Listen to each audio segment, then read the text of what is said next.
Okay, so now today we continue from yesterday, the 4 reminders, which we completed the first one, which is precious human life, and today we will go through the second one, which is impermanence. Before doing that, as I said yesterday, we will do a short contemplation, meditation on the first reminder, which is the precious human life. So as I said, we already went through the qualities of this human life, which we have recognize certain qualities, so through which we can determine that this is a precious human life and not just an ordinary human life. So now when we do the contemplative meditation, then of course there are some steps which I will explain, and in the main practice then we have to actually we go one by one, as I explained to you yesterday, from the hell realm. So we have to contemplate the sufferings of the beings in the hell realm. Then there are two ways. One is reflecting on the sufferings of the hell realm, and then seeing yourself as you are and recognizing that how fortunate we are. One way of doing it is this way. Then the other way is exchanging ourselves to the beings in the hell realm and experiencing the sufferings of the hell realm. So when we do practice, we go gradually this way. But today, because of so that way, first hell realm, and then is the hungry ghost realm, then there's animal realm, then is the as we said yesterday, we call them the demigod, so the demigod's realm, and then it's the god's realm. But here we don't have so much time. So the most common, beings that we normally can experience or have some kind of direct connection is the animal realm. So we reflect on the animals, because normally we have lots of, we have pets, we have strong connection with animal. Especially in the West, you have more, connection. You love animals, right? So you can have more feeling out of that. So one can do contemplative meditation on animals, right? So think of the first one can think of the shortcomings of animals, as I explained yesterday. The shortcomings of animals, and then one can reflect on the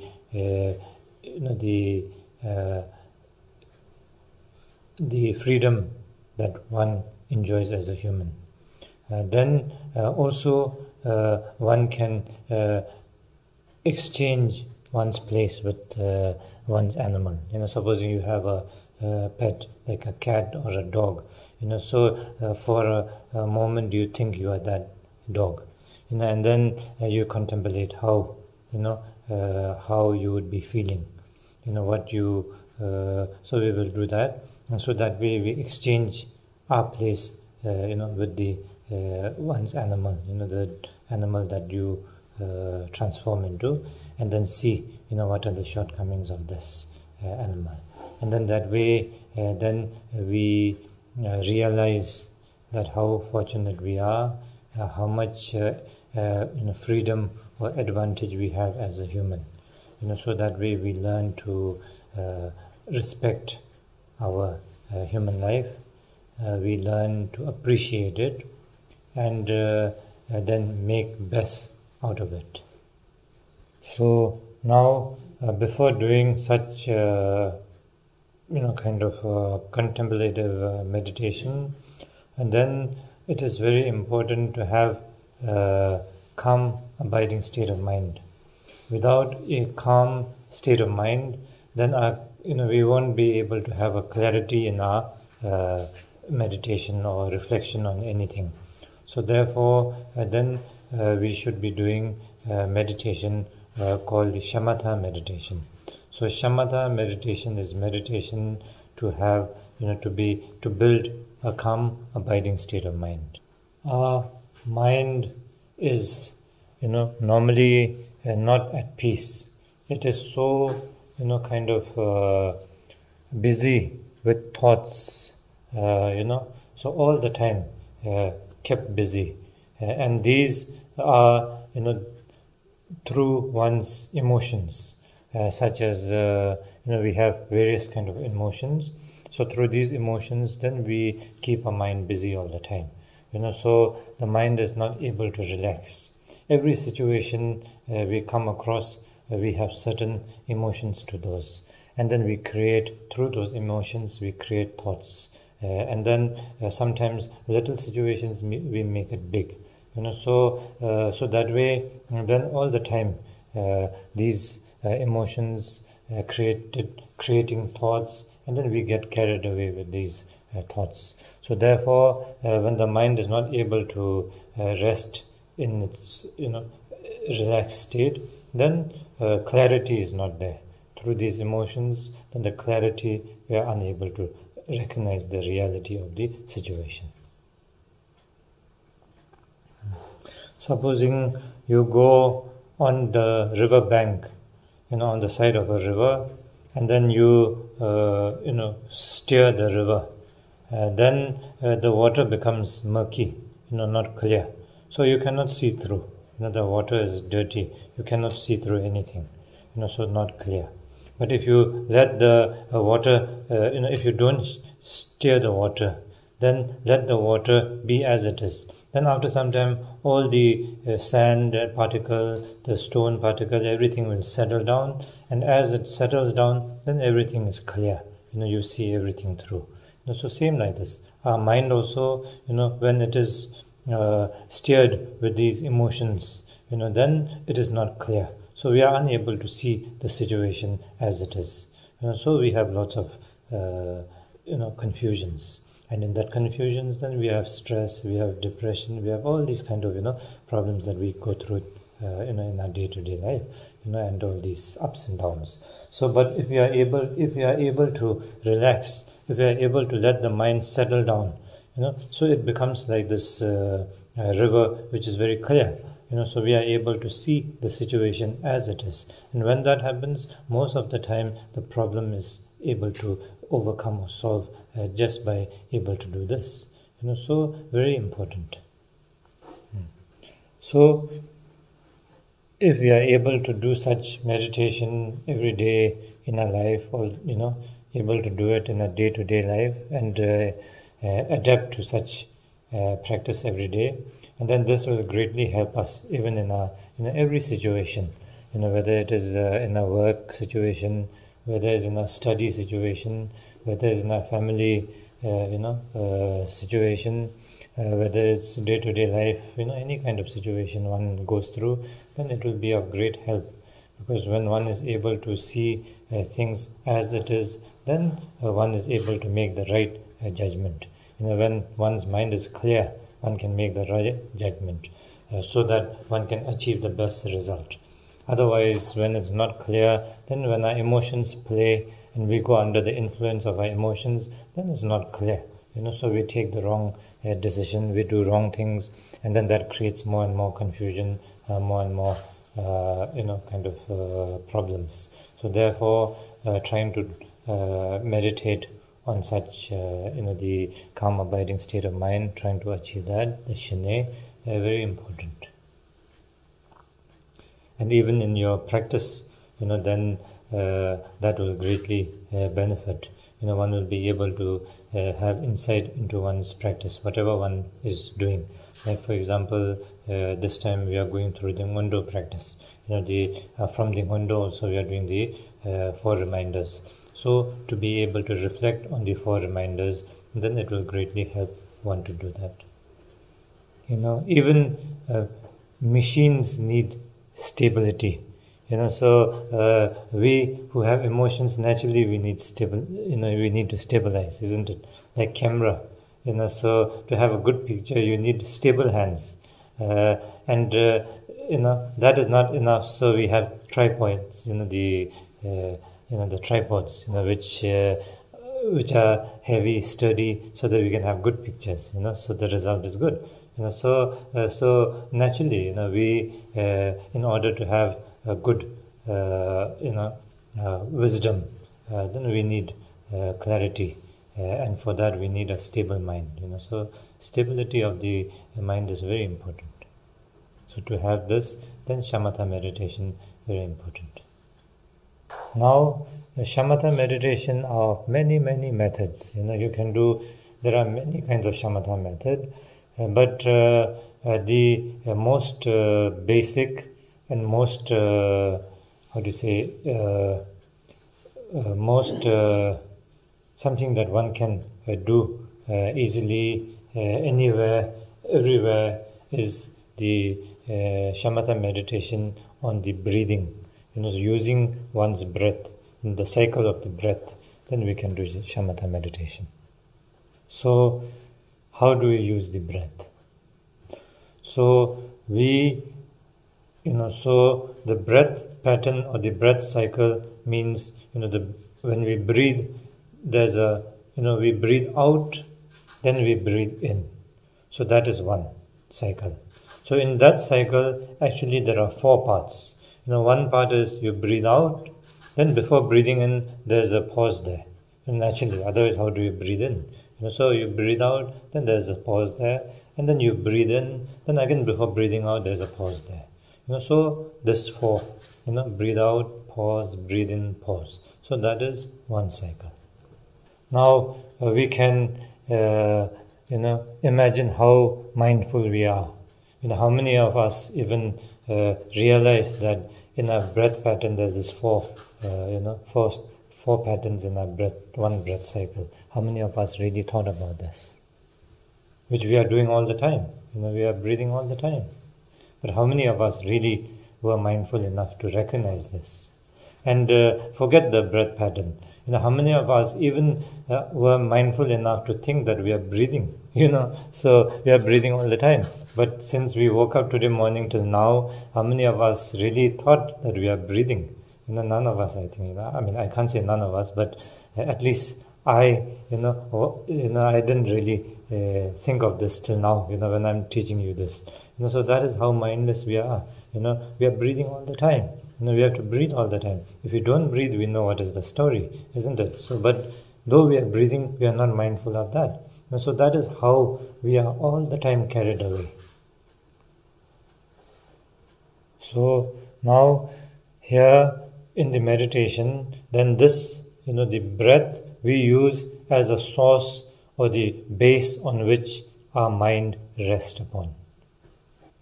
Normally, our mind is always carried away by thoughts, all the time wandering around. So here, instead of now letting our mind wander around, we order our mind to do one thing, and that is to watch the breath. So we stop the mind from wandering, everywhere mindlessly, and let it mindfully rest on the breath.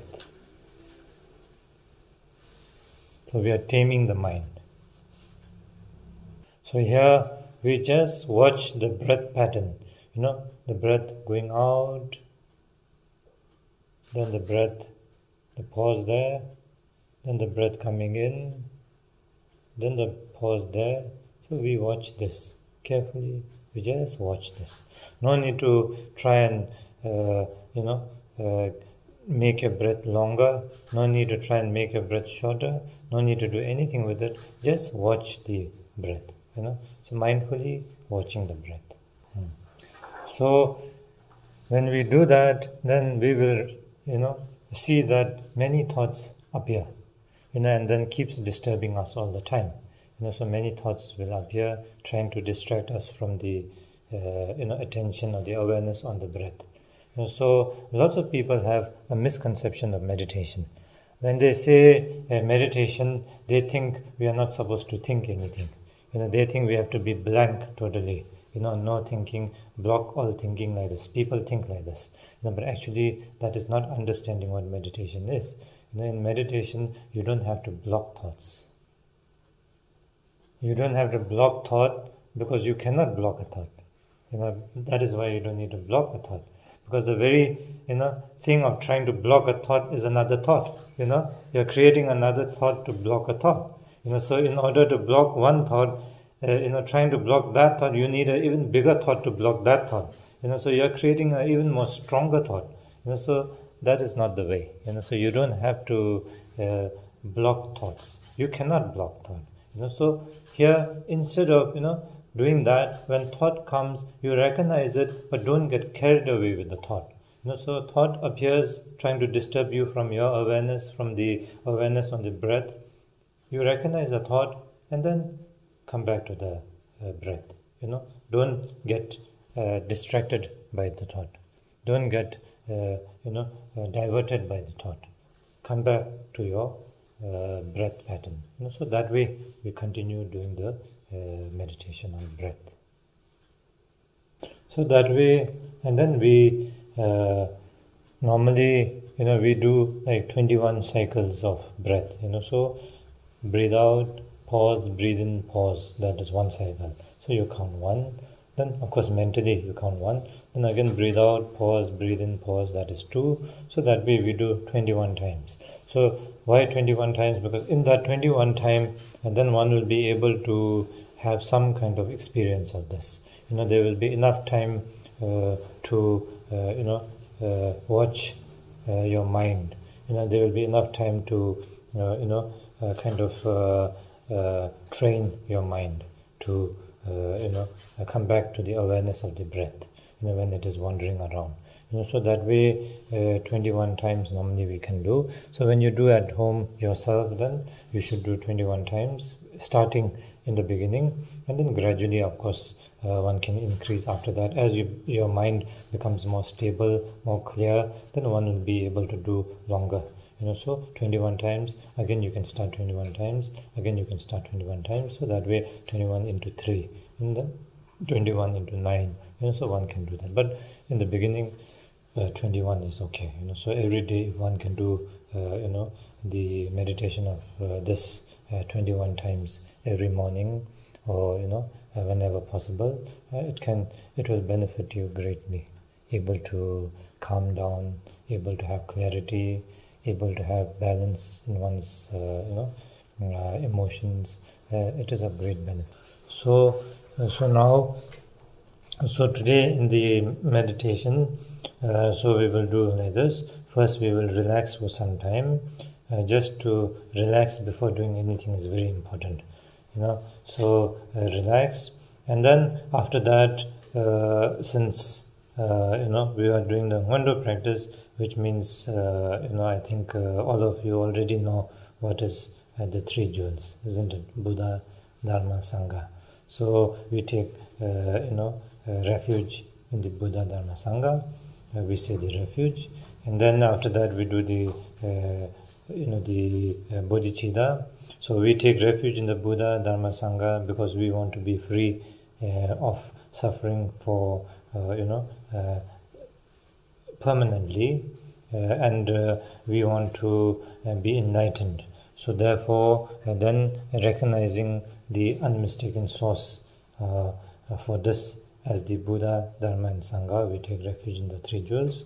And then how to achieve this is through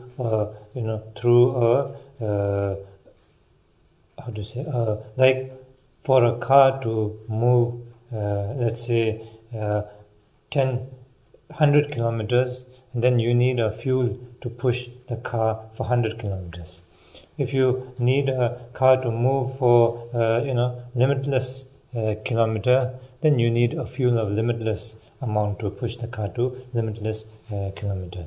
So same way for us to push us to the state of enlightenment, and then the bodhicitta is a must.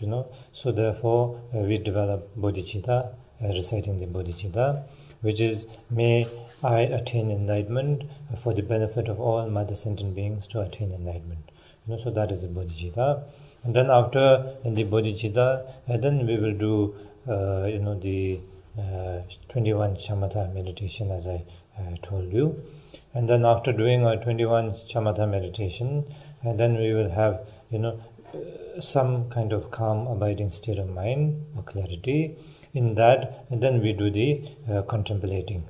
We contemplate contemplative meditation on the first reminder, which is the precious human life. As I told you that time, we exchange ourselves with our most dear pet, whatever it is, whether it's a bird or dog or cat, and then we experience the exact situation that they experience, and then we see the shortcomings in them, and we see the freedoms that we enjoy as a human, and not only as a human but as a precious human life, how much advantage we have to them.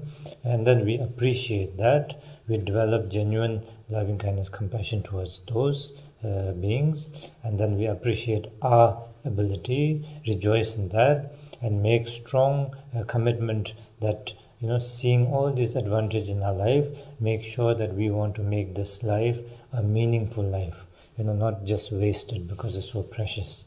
So therefore, then we make strong commitment within ourselves that way. And then after that, then we will do the dedication. Dedication is, we dedicate our, through this contemplation, and then the wisdom that arises in us, the wisdom of seeing, what is what, and then we dedicate that, the merit through that, we dedicate for all beings to be able to realize the limitless potential, or another word, attain enlightenment. So that is a complete practice. So we will do that short meditation just now. Then we must, take care of our back should be straight, as possible, as straight as possible when we do meditation. And then rest of the body left very relaxed. So when our back is straight, then just leave everything relaxed that way. And then we can have our eyes closed or open, doesn't matter. So for the beginner, closed eyes is more, kind of comfortable. So whichever you prefer, doesn't matter. Then your hands can either be on your knees or in the meditative mudra, kept on your lap, or keep it on the knees, doesn't matter. So on the knees is this way, on the knees or on the whichever you find comfortable, it doesn't matter. And then breathing, you can breathe both through your mouth and nose. You keep very relaxed when it's left. Then there's a small gap between, when the jaws are kept relaxed, then there's a natural, a small gap between your teeth and lips. So, so comfortably breathing in and out from both. So no need to close your mouth and only breathe through nose, or no need to only breathe through mouth. So comfortably from both, let it in and out. So that way. Okay. So now first we just relax.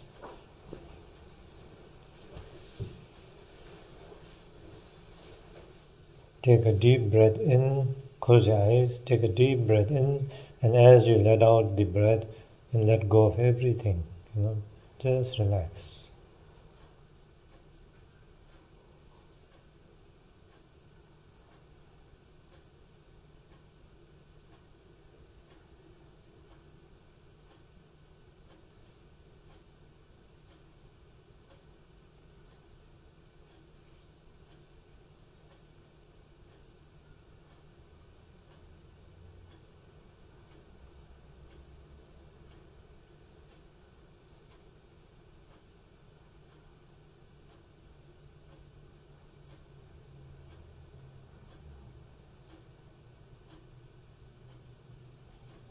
Now it depends on individual, the amount of time to relax. Some take little longer, some take shorter, doesn't matter.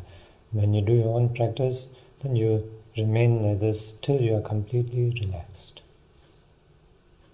Now we do the refuge and bodhicitta. Normally we do 3 times each, but here we will do 1 time. So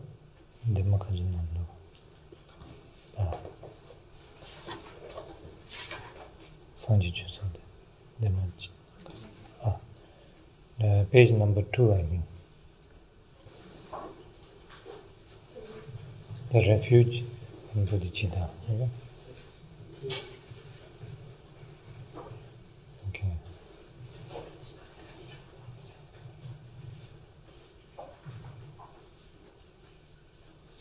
So if you can read the refuge bodhicitta is good. If not, then from your heart genuinely wish that may I attain enlightenment. May I realize the full potential, the full potential of myself. So for this, then may I take refuge in the Buddha Dharma Sangha, or you can just think, may I recognize this, realize this full potential in me, so for the benefit of all sentient beings, to benefit all sentient beings. So you can think this. If you don't know how to read, if you don't, so you can do that.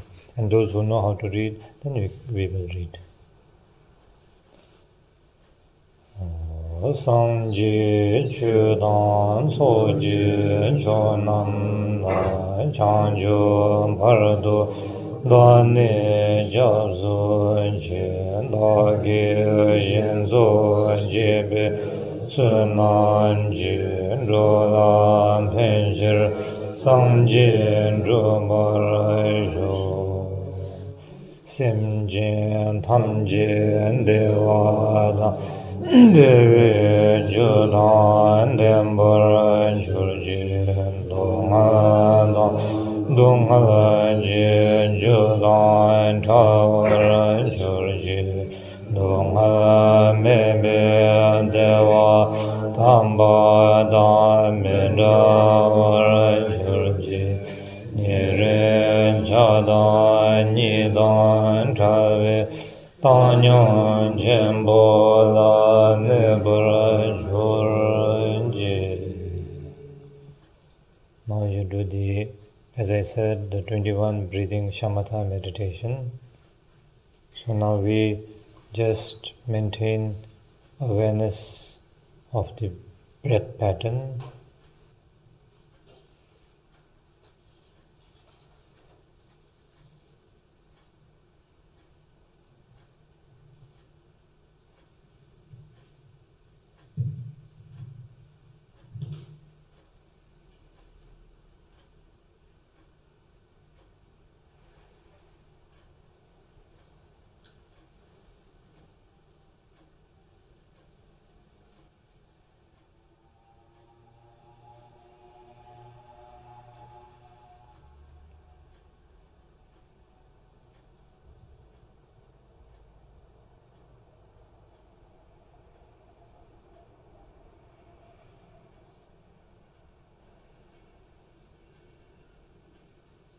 If our mind is wandering, doesn't matter, just recognize it's wandering and then again bring it back to the mindfulness of the breath pattern.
Now maintaining this calm, abiding state of mind without counting the breath, you just continue this state of calm, abiding state of the mind that you have achieved.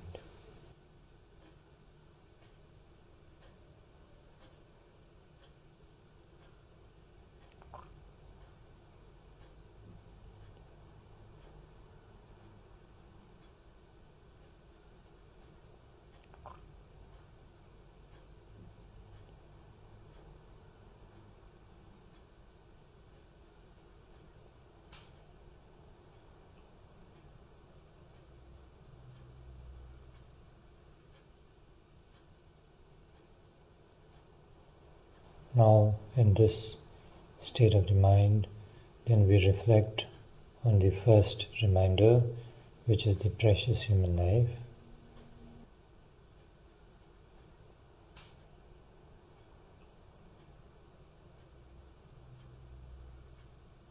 Do this by first contemplating on the animal, the shortcomings of an animal. For example, the nearest and dearest one to you, your pet or whoever, like your dog or your cat or your bird, or whoever you have a close association with.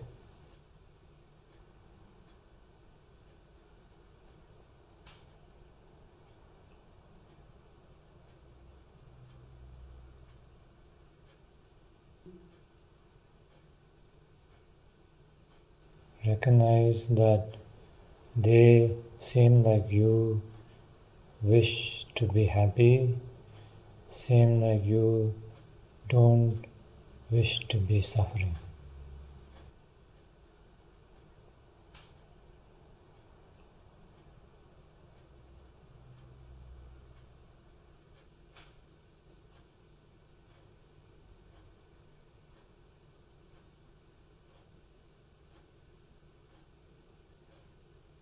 But like you, they don't have the ability to express.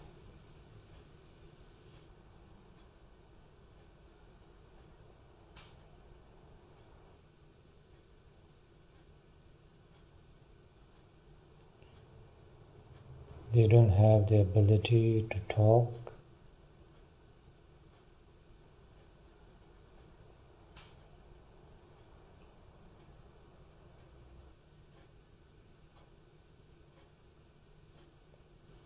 They don't have the ability to demand what they would like and reject what they don't like.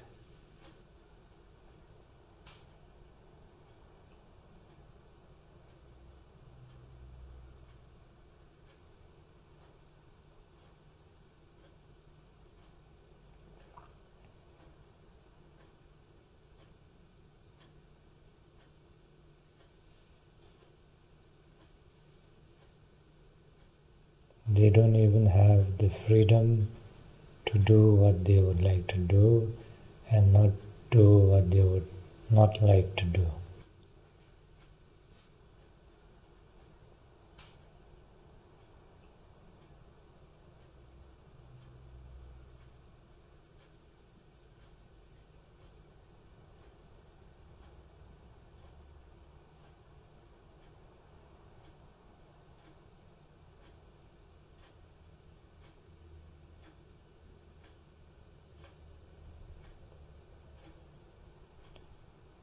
They would like to be free, wandering around, but unfortunately, they are caged in four walls.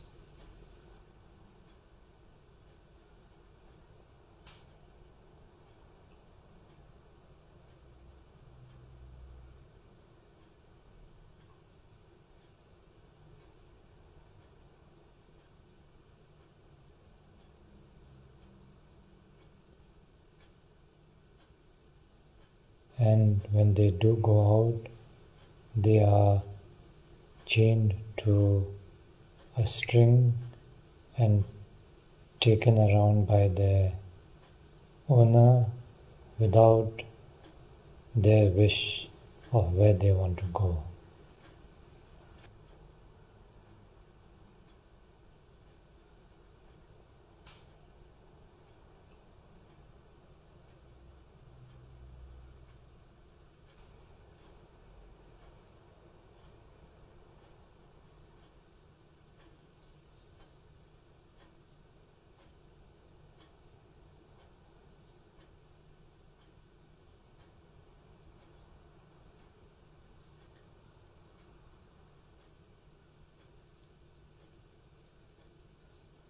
when they not feel well, they are unable to express or tell that they have this problem or that problem.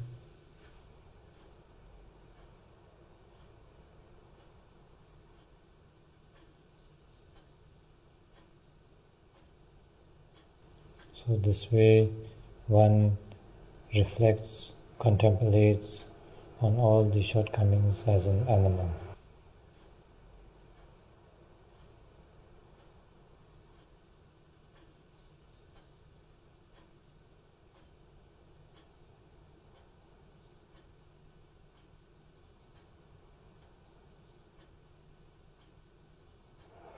In general, animals have shortcomings such as lack of intelligence,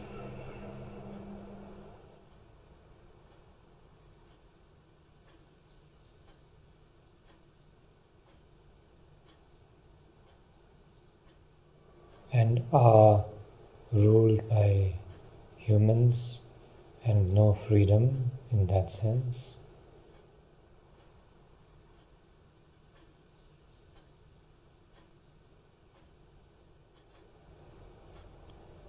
And in the wild, fear of eating each other.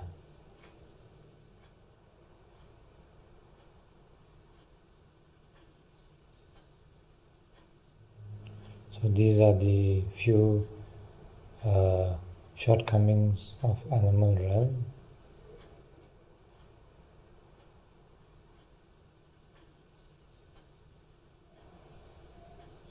And we as humans are free of such shortcomings.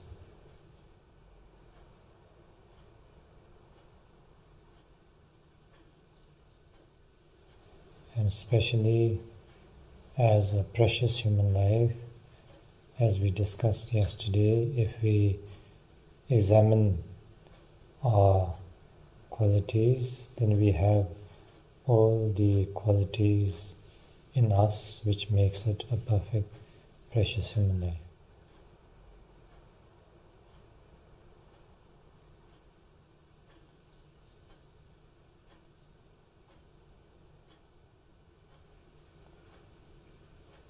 We have the freedom to do what we want and the freedom to not do what we don't want to do.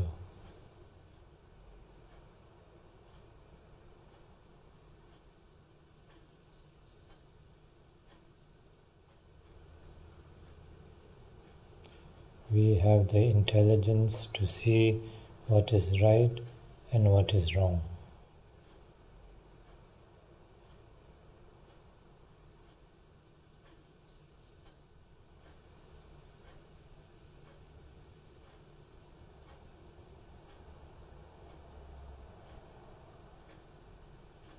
So that way we can now see how precious this human life is, and not only human life, but a precious human life.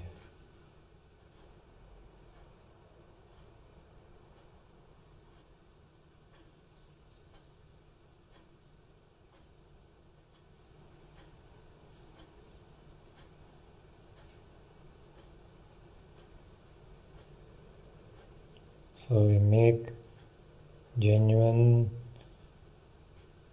commitment to ourselves that we will make full, meaningful of this human life which has so much ability.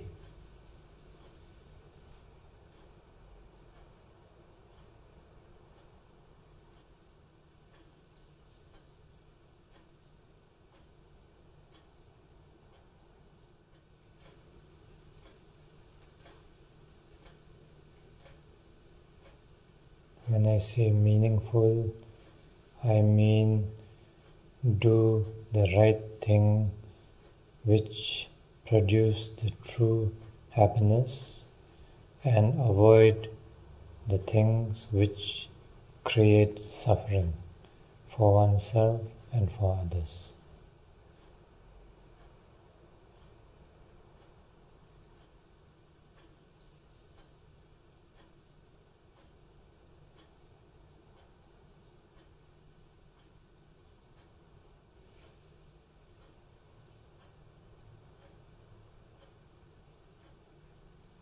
Okay, so now we do dedication.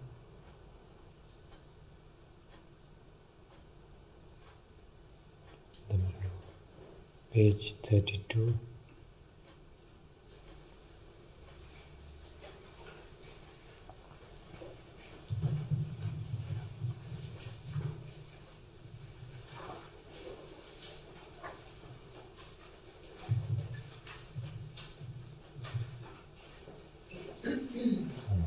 Asanam de amje zimani tomne nile ranam amje chega naje balan rombai sebe azove androa roaisho. Again, like first time, we just relax for some time.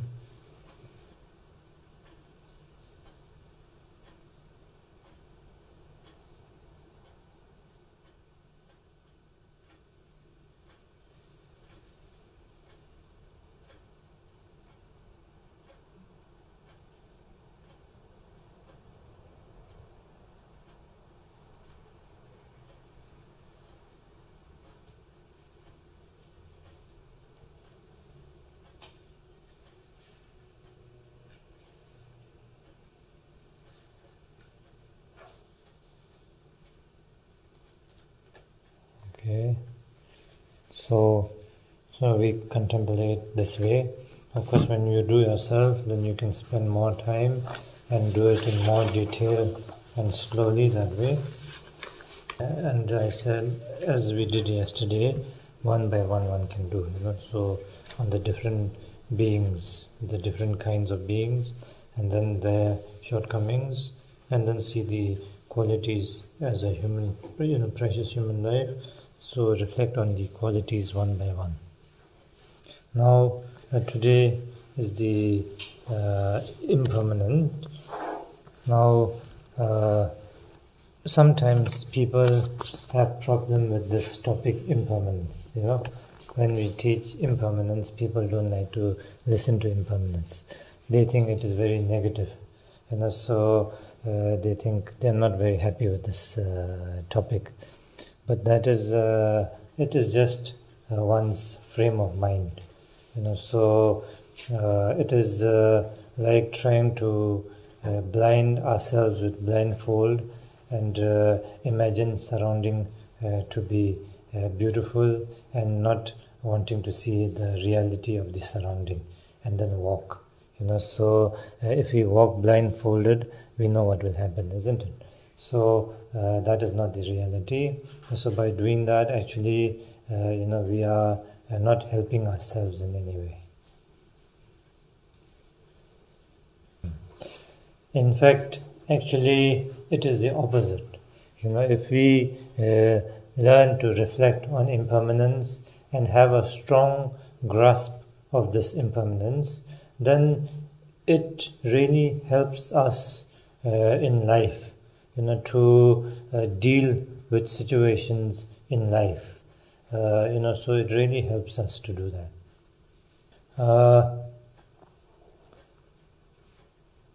I give you a very good example.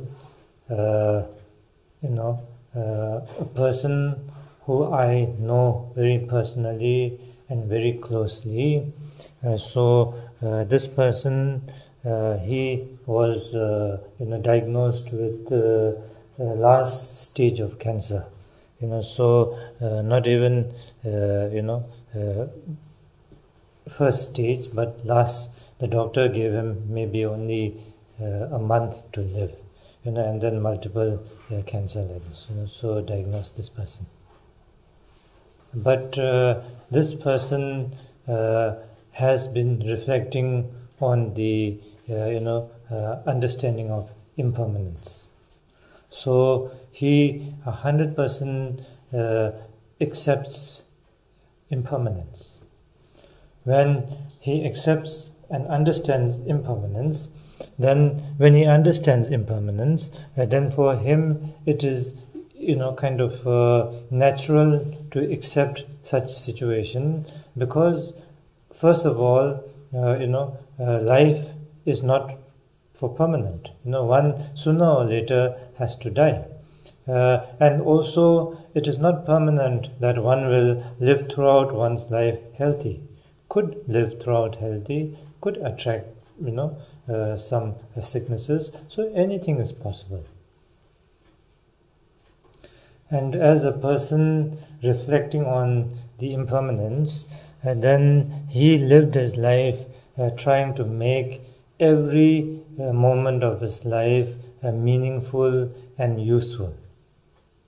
And when such a thing happened, then he recognizes that everything is impermanent, and when it was there, when he had a good healthy life, he did whatever possible, and now when such situation happened, also he is not completely shattered with this. Of course, everybody want to live long, everybody want to be happy, live healthy. Of course, it doesn't mean he doesn't want to live, doesn't mean he doesn't want to be healthy, but when such a thing happened, he recognized that, so that did not shatter him. Instead, he became more stronger.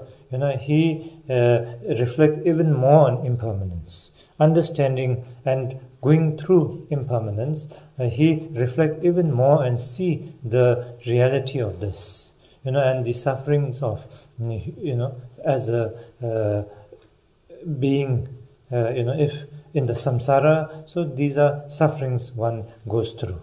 So he reflected on these things, and he tried to make every moment till his last breath meaningful still, trying to do that even further, thinking that he doesn't have much time, so he tried to make even more effort in making his life meaningful for himself and meaningful for others. And in this time, and then many people come to see him, because he was quite a popular figure. So many people come to see him and say, you will be okay, be strong, this and that. But he understands, when people say you will be okay, it is just coming out from here. Nobody can really say, he will be okay. He is with such a problem. How can anybody guarantee him he will be okay? But to comfort somebody, we say that. So that is just a word, empty word. But he understands, what is impermanent, and he tells them that, of course, I would like to live as long as possible, so that I can benefit people, I can live a meaningful life myself. But if I am to die today, I'm ready to go. I'm ready to die, because I recognize impermanence, and I have done best, I have lived to my best ability, to not harm anybody, to help others, to have a good life that way. So I'm not afraid, I'm okay, I'm ready to go. And now it is over 7 to 8 years, and he's still living.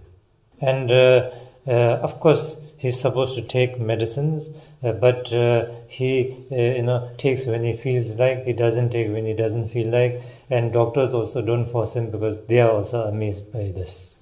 So doctors say, we have no more to say. So you can do what you want. And many of those who came to see him, to comfort him, quite a few of them selves have died. In accidents, in sickness here, they have died. So that makes his practice even more stronger. His the fact that he's still alive, and he's grateful to that, and reflects even more on such practices. So that way, if one has strong grasping onto impermanence, then it builds from within, the confidence actually. Rather than being so, negative, one becomes positive like this. And when one becomes positive like this, one builds inner strength. Such practice of impermanence is definitely not a negative way of thinking, or kind of negative approach. It is definitely not.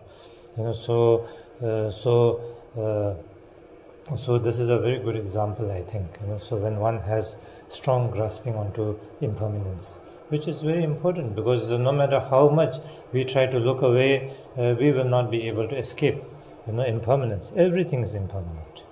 Not only our life, everything around us is impermanent. Everything that is around us is subject to change. So that is impermanent. For example, this very place. I was here last year. And the last year that I was here and this year that I am here, the place has changed quite a bit. So today only I went to see our Guru Vajradhara's room in an apartment upstairs. Has turned out very beautiful. So last year different, this year different. So that is impermanent. Change. And last year was 2017, and this year 2018. So no more 17. That is impermanent. That is change. Today, when we woke up in the morning, the sun came out, and now the sun set. The day is gone. So that is impermanent. And it will not remain like this. Tomorrow again the sun will be out. Again a new day start. So that is also impermanent. So that way, everything externally also, everything changing all the time.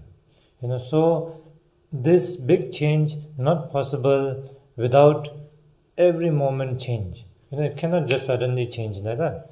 Every moment it is changing. So that way for a year, then every month, every day, every hour, every minute, every second, every millisecond. So that way changing all the time. So when put together we see a big thing. But actually everything is changing all the time. And so externally everything changing. Now internally here means, we beings. Beings also same, all the time changing. So because impermanent, then,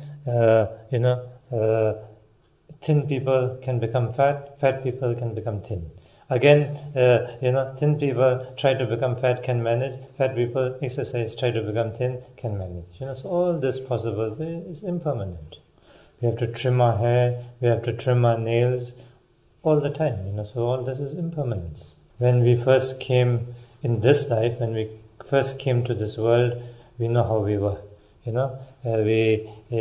came out of our mother, how we were, about that size. And today our size is, we know, whatever, how. So, how we were then and how we are now, totally different. So impermanent, all the time changing. We did not become suddenly like this. Every moment, every year we were changing all the time.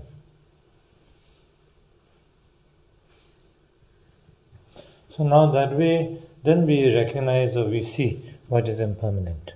We understand what is impermanent. So it's nothing to be so shocked about. We have been going through impermanent all the time. And we are going through impermanent all the time. While talking also we are going through. When we started, it was 7 o'clock, now it's what? 8:40. So how can it be 8:40 when we started from 7?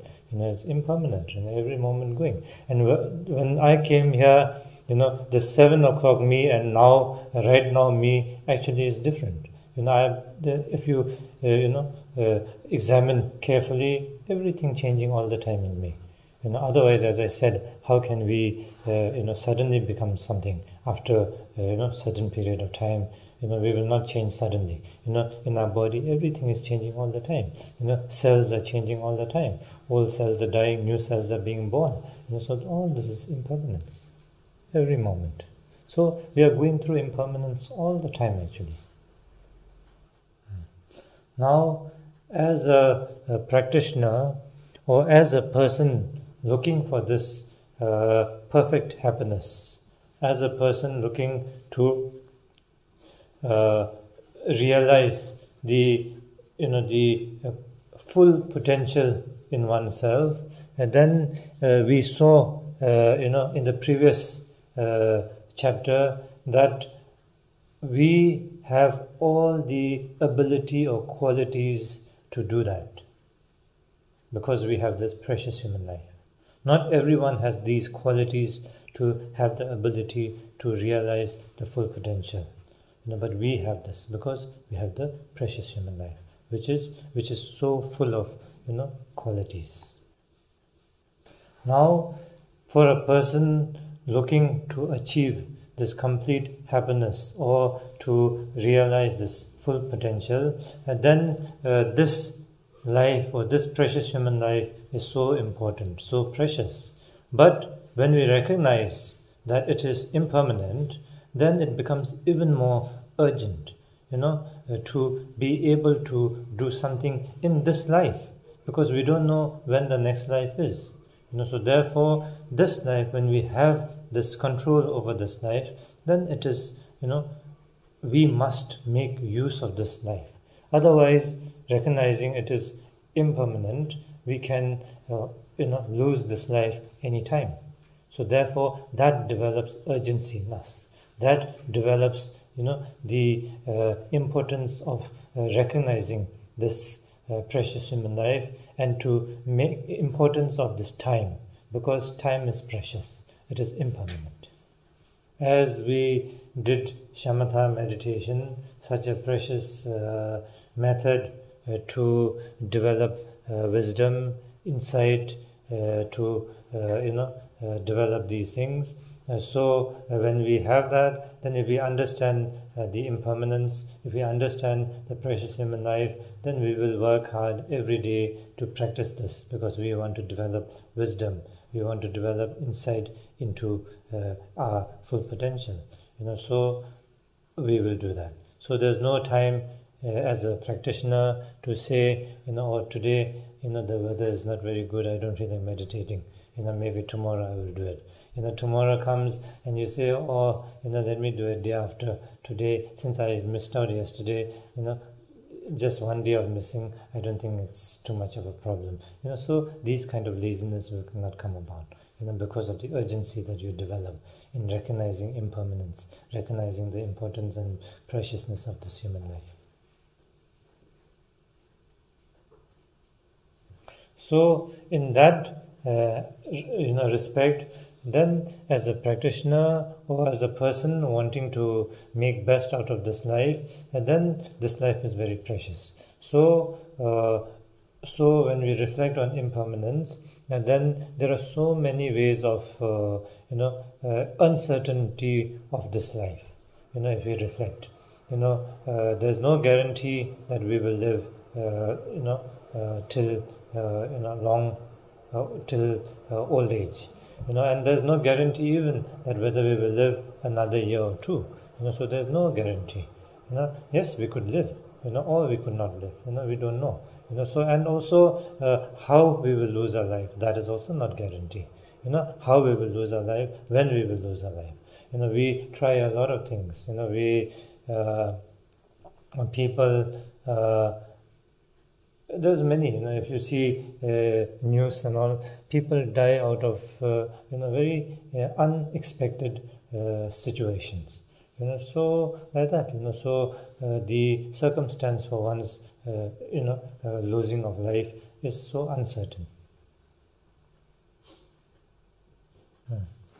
Then for example, there was a very powerful Prime Minister of India, one lady called Indira Gandhi, and she, the very person who is supposed to be or responsible for protecting her life took her life. So her very personal bodyguard, killed her. So like that, the person who was supposed to protect her killed her. So who could imagine that? But so like that, circumstance of one's, loss of life is uncertain. So that way, and then we reflect on the impermanence, certainty of certainty of one's death, and then the uncertainty of the time, and the condition in which one will lose life.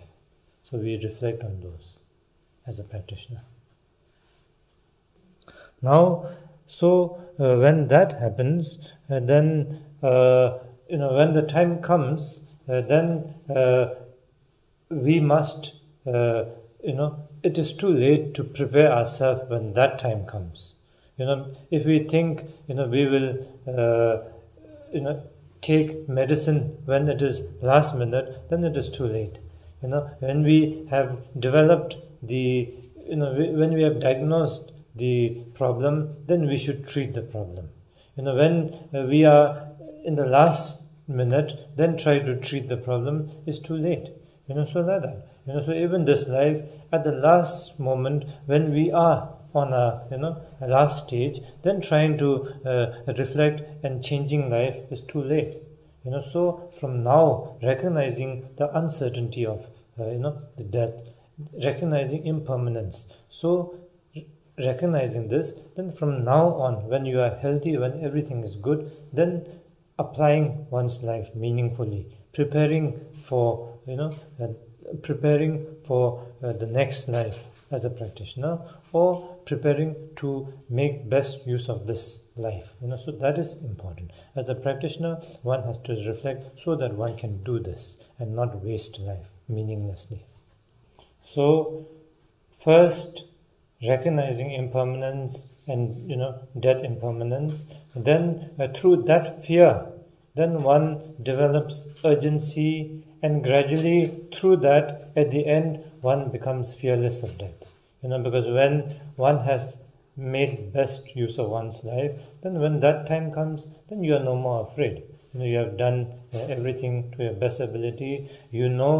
As I said, every situation comes with cause and condition. You create certain cause and condition to experience the result. So if you create good cause condition, you cannot experience a bad result. Good cause condition will create good result. Bad cause condition will create bad result. So if you create the cause condition, a good cause condition, a meaningful life, then after that follows is positive. So that way one doesn't fear. One has given the best. So there's no fear there. Whereas if you have lived a bad life, harming others, mindless life that way, then there's reasons to be afraid. There's reasons to be afraid of death. So therefore, then through fear of death, one overcomes fear of death at the end. So there's a difference between an ignorant person who is unafraid of death and a person who has wisdom and through such developed fearless of no fear of death. So there's difference. People who commit suicide and these things is not that their no fear of death is not because of recognizing or understanding the true meaning of impermanence and all this. They think it is like no more, nothing there. They can solve problem by just committing suicide. But it doesn't happen that way. As we know, every cause and condition leads to a result. Every experience has cause and condition. So actions such as taking one's own life, such experience definitely has its again cause and condition and result. So that way one doesn't just overcome like this nowhere. Doesn't go blank that way. So there's a difference in this. And actually, people who take such drastic steps do such things because not recognizing or understanding impermanence. If you understand impermanence, a person who truly understands impermanence would never do such a thing. because impermanence means subject to change. So no matter how much suffering you are going through, no matter how much problem you are going through, it is not going to be that way all the time. It is subject to change. Everything is subject to change. Sooner or later it will take change. And also one can create situations to change this, the result. So everything is subject to change that way. So that way one becomes stronger mentally also. So impermanence is so important.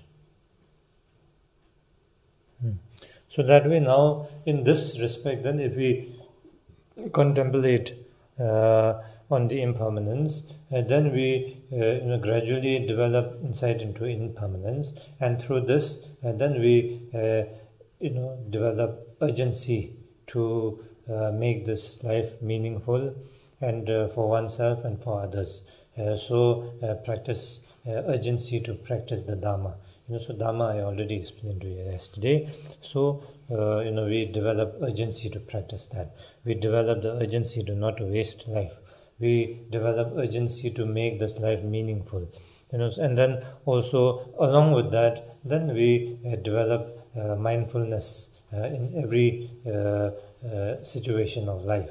We will not do things which are harmful for oneself and harmful for others, recognizing the impermanence. So therefore impermanence is very important.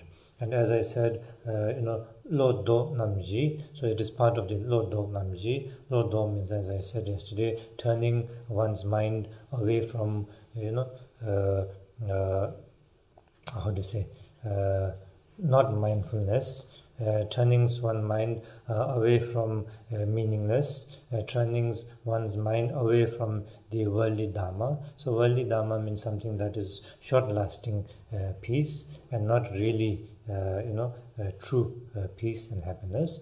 So one turns one's mind away from that and dedicates towards more meaningful, more lasting peace, and ultimately turns one's mind towards developing or realizing the full potential in oneself. So that is why impermanence is one of the reminders, one of the most important reminders.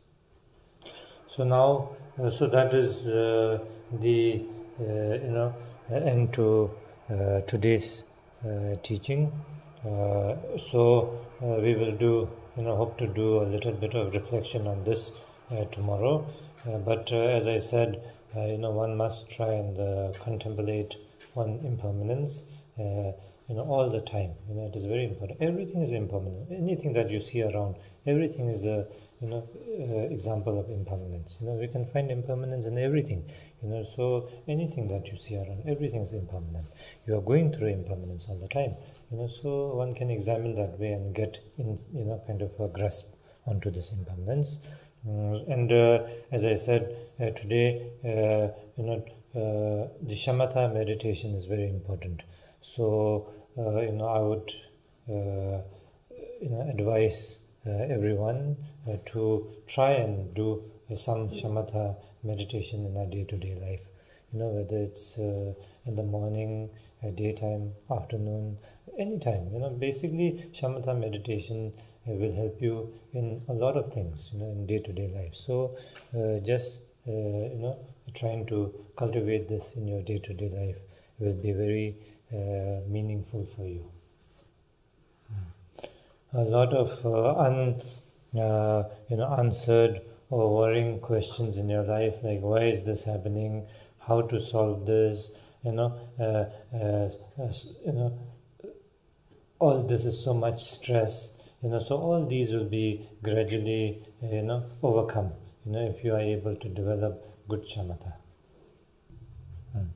You will be more peaceful, calm, confident, person from within. You will become more caring, understanding, patient person from within. So all these qualities will develop in you if your shamatha, as your shamatha develops. And to do this, not very complicating. You don't have to know so many things. You don't have to read so many things. You don't have to have so many things. You don't have to visualize so many things. So all these, there's nothing. So your breath is with you all the time. No matter where you go, it will be with you. So whether you're in the car, whether you're in your office, whether in your bedroom, so wherever you are, your breath is always with you. And it doesn't take any effort to breathe. Whether you like it or not, you are breathing all the time. So you can do such meditation, such practice anywhere, anytime, and without any effort. So it is so simple, yet so so meaningful, so powerful. So you should try and cultivate this in you, so that one will truly be able to benefit. Okay, so we end here today. So we do dedication.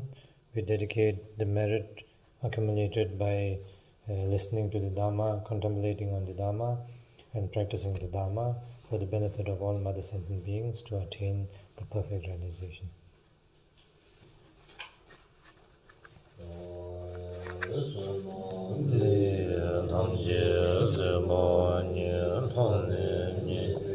Ranam Bhamjene Chegana Chimbala Dua Sibil Zole Dua Jo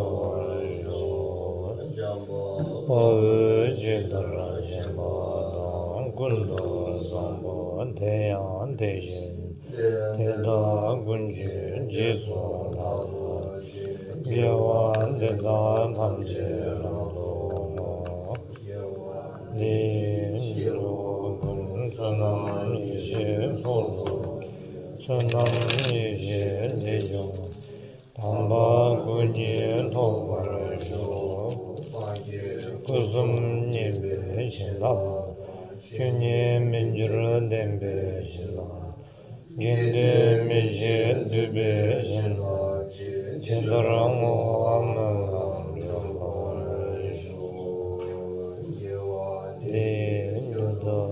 Jajala Shembo Jujurne Roa Jigjam Te Salang Page number 26.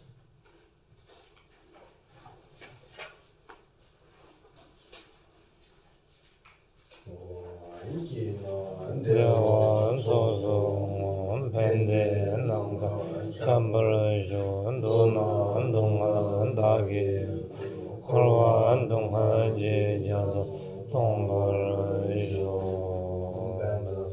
Samaya Manabada Benzerza Tinobadi Dranjo Memo Zokaya Memo Subuchaya Memo Anurado Memo Sarvazi Medan Sarvagarmaza Menzerdam Jirea Guru Hong Ha Ha Ho Maga Sarvadada Gadam Bezarma Menzam Bezarma Samaya Sado Bezar Sado